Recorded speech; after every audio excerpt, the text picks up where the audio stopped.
Good evening, I'm Mahampara with the news-making headlines around the world. The National Assembly Speaker presides over an emergency meeting in Cairo of the Arab Parliamentary Union to express support for Gaza against the ongoing Israeli aggression. The temporary ceasefire in Gaza comes to an end today as negotiators for Israel and Hamas work with Egypt. A convoy of 50 trucks carrying humanitarian aid from Kuwait arrives in Iraq to help refugees fleeing violence in Iraq. And US President announces new economic sanctions against Russia after a failure to halt provocations in Ukraine.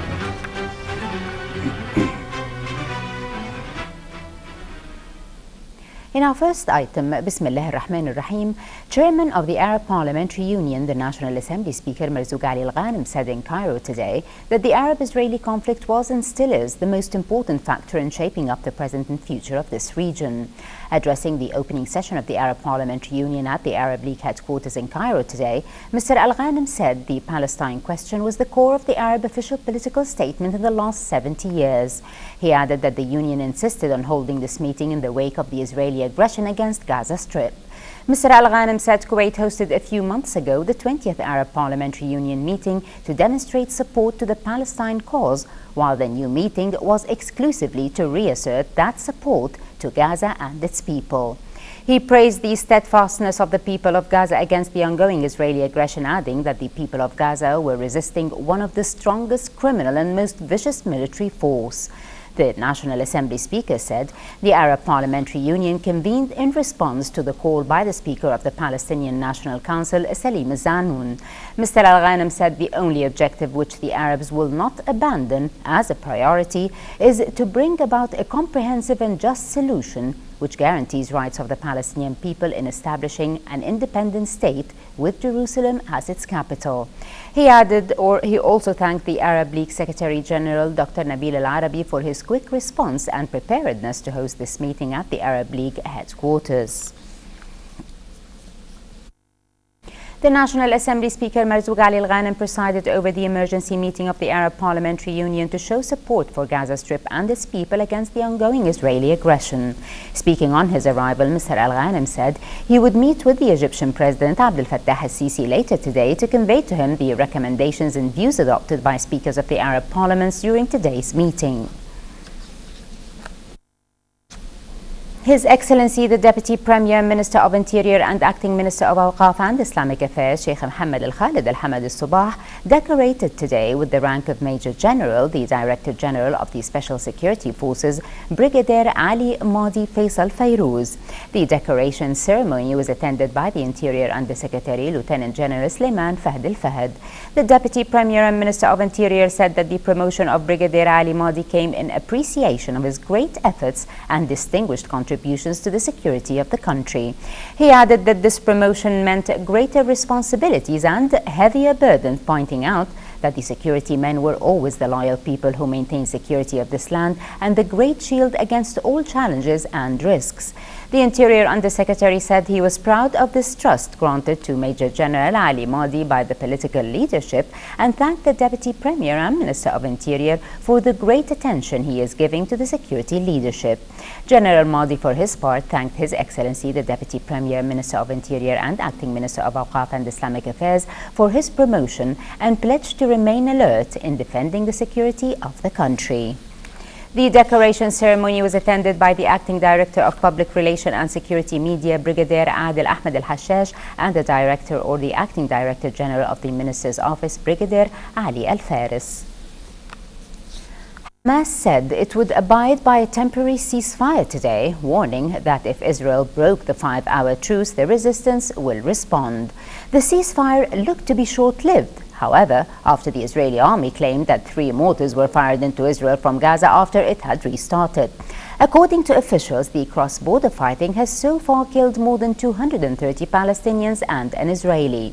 The two sides agreed to the ceasefire following a request by the United Nations to allow Palestinians to stock up on food, water and other necessities.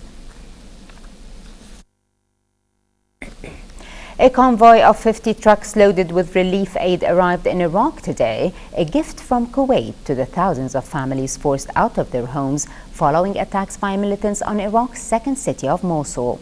The trucks, carrying mostly food and clothes, arrived in Basra and will travel to the holy cities of Karbala and Najaf, to where thousands of Turkmen fled after leaving their homes in the mainly northern Turkmen city of Tal Afar.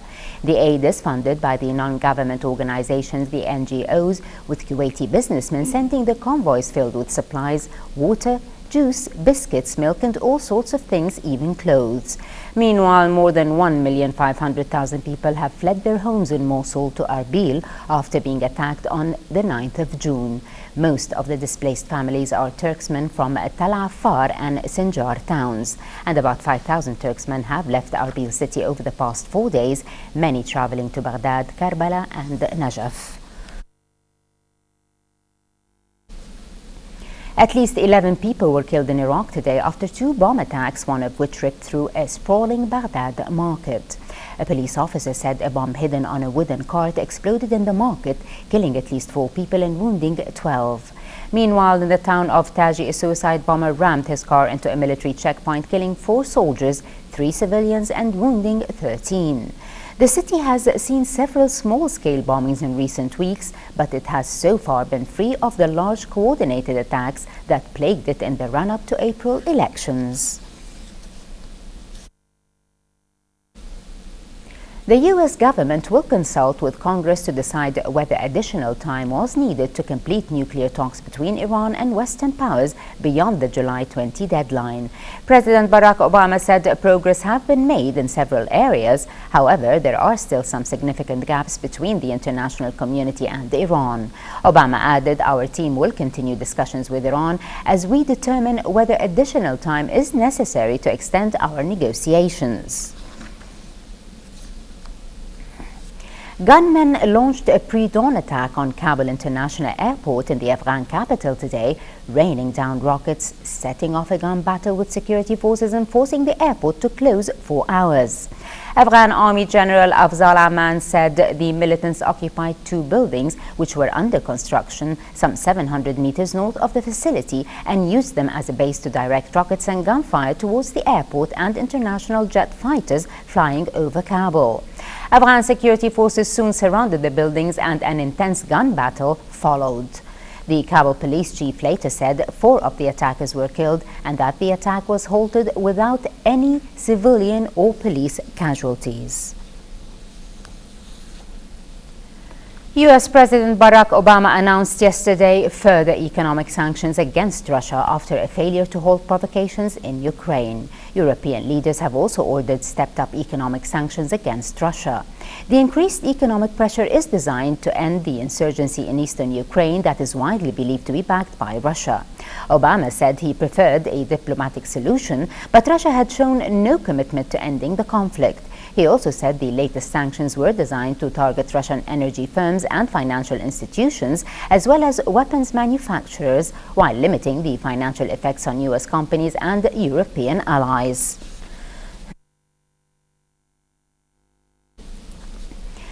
For the first time, the International Federation of American Football, the IFAF Under-19 World Championship, is being hosted outside the U.S. and with 8 national teams qualifying from 6 continents. Kuwait was playing in their first ever international tournament against Canada, the defending champion of the 2012 title. However, tougher tests lie ahead for the Canadian team. In Group A, Canada next faces France and then Austria, whereas Kuwait faces Austria and then France. In Group B, Japan will play Mexico and then the US, and Germany will play US and then Japan ahead of medal game days. Sarah Paris Globe has more from Al Nasr Sports Club. Under the patronage of His Highness the Emir Sheikh Sabah Al Ahmed Al Jaber Al Sabah, the second scheduled matches on the opening day of the 2014 International Federation of American Football, or IFAF, Under-19 World Championship saw Kuwait take on Canada. 1 year ago, we applied for hosting the tournament, and it's been accepted. And for the last 6 months, we're going through meetings and we are trying to get all the committees like the public relation, the technical committee, and the transportations, the airport. And for the last 6 months we've been doing this, and we took a lot of time to organize that type of tournament because World Cup is very important for us, very important for Kuwait, and by the way, it's the first time it's been held outside the United States. That's why we spend a lot of work just to organize it. We applied for hosting the game, and our report was good. I mean, we put everything, the medical services, the security services, the fields that we have. It was really convenient for them, for the committee, that we have all what it takes to host that type of tournament. So that's why they didn't hesitate to pick us against the United States, because at the same time United States applied for the tournament and they picked Kuwait. Yeah, now we are almost finished the first quarter, and Canada, they are dominating the game. They score very big score now. It was 29-0, and even the team of Kuwait, they are still young team. They're the first competition here. The Canadian team dominated the 4 quarters of the game, and by halftime, host country Kuwait trailed 50-0 before eventually losing 91-0. Kuwait finished with minus 62 yards of total offense compared to Canada's 367 yards, to go along with a host of other lopsided offensive and special team statistics. Canada is ranked 1 on the world. They even beat the United States at the last tournament, the one that held at 2010. Canada, I mean, those guys, I mean, each one of them have at least 8 years experience in football. That means they start from 10 years old, they start training. They are well prepared. They got like 12 coaches. They are some in practice. And Kuwait, I mean, the most player that had experience is 1 year, so it's a new team.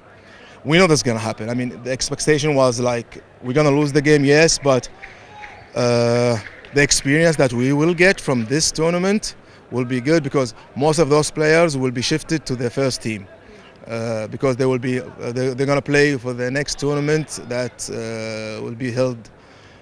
Hopefully we can make it after the qualifications. Most of them will goes to the first team. This is the most benefit that we get from this tournament, actually, because, as I said, now we are trying our best at least to not get a higher score from the Canadians, and I think now the Kuwaiti team is trying to get on the mood of the game. They've never played any international game. This is a start for them. Our loss today doesn't mean that we're out of the competition. No, we're not. We still have 2 more games, and hopefully we could do better. Thus, Canada topped the group with 2 points, followed by Austria, and then with Kuwait and France at the bottom. Simultaneously, Japan and Germany played at El Salmiya Sports Club, with the Japanese team winning 48-20. On the first day of the International Federation of American Football World Championship for Under-19s, host country Kuwait took on Canada, the current gold medal champions in the previous 2012 World Championship. And although it was a heated game, the reigning champions dominated throughout, taking the win. From the Al Nasser Sports Club Stadium, this is Sarah Gleb reporting for English News. Nearly 1,000 meals were distributed to neighborhoods all across Kuwait this weekend in an effort to give back to the country's loyal and hardworking street cleaners. Kuwait's second annual food rally prepared the lunch bags as yet another one of the organization's ambitions is to see quality and justice served to all who live in Kuwait. Our reporter Badriya Saleh brings us this story. The second annual Ramadan food rally instantly got a roaring reaction out of participating volunteers when it was quickly announced that this year's rally collected about 970 meals, nearly 400 more than last year.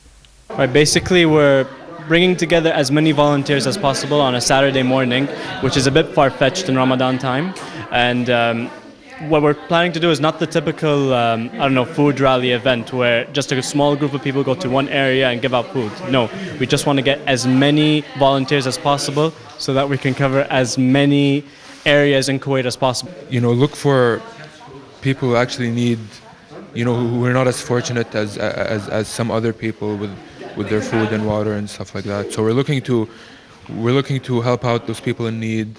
We're looking to put smiles on their faces. We're looking to raise the awareness of what's going on in Kuwait and how not everything is peachy. There are people living in poverty. There are people who are not as fortunate as others with what they want to do and stuff like that. So we're looking to raise awareness from that aspect. The enthusiastic and energetic contributors split into 15 separate teams covering a total of 15 different districts in Kuwait, handing out lunch bag meals to hundreds of street workers strenuously working to keep Kuwait clean.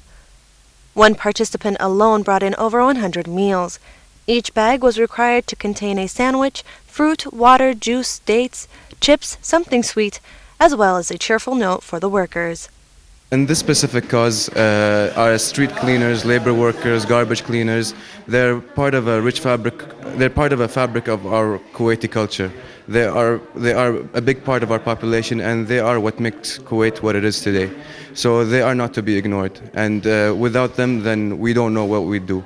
So they are a big group that we are looking to help out, and hopefully they can feel welcome and more encouraged to be staying here, and so they can be looked at and seen that like we can tell them that we appreciate the work that you're giving us, The organization hopes that the Ramadan food rally will become synonymous with Ramadan's cherished charity events, as it continues to seek new ways to show appreciation to those who need it most.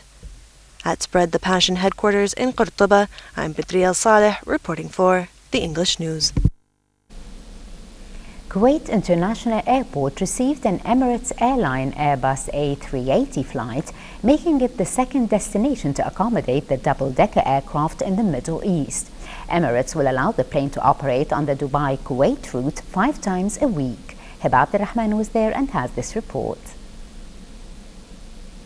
It's introduced its first scheduled A380 service to Kuwait, marking the airline's 25th anniversary of flights to the country.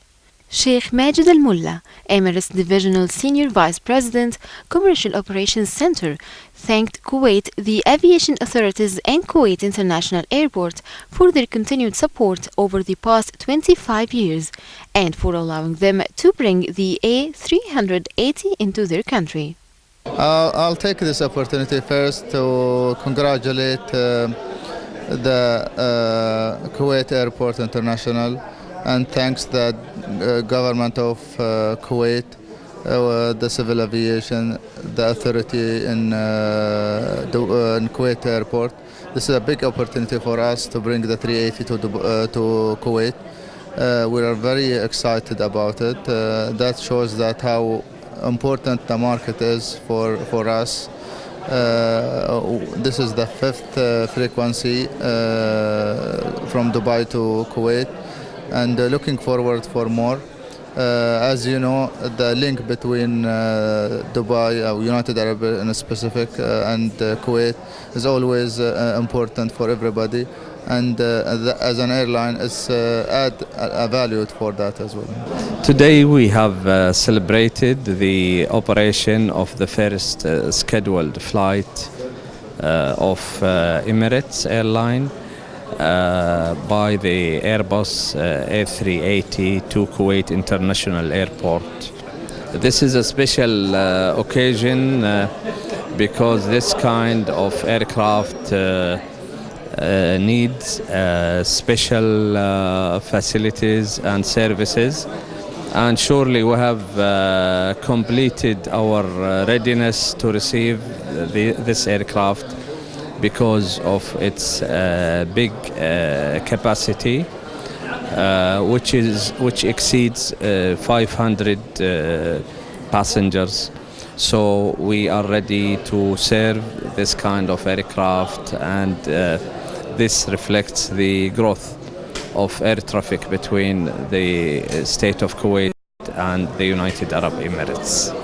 It was was July 16th in the year 1989 when Emirates began flights between Dubai and Kuwait, and the airline now serves the route 5 times daily with a combination of Boeing and Airbus aircrafts. Emirates currently operates its A380 to 28 of its 143 global destinations. This flight is the first scheduled flight for the plane Airbus A380, departing from Dubai International Airport and arriving at Kuwait International Airport, which would enhance and improve the cooperation between the two countries. From Kuwait International Airport, this is Hiba Abdurrahman reporting for English News. And finally, moving to the local financial news, where the main indices of Kuwait Stock Exchange ended the trading session in red, with the price index losing 14.62 points to reach 7,097.04 points.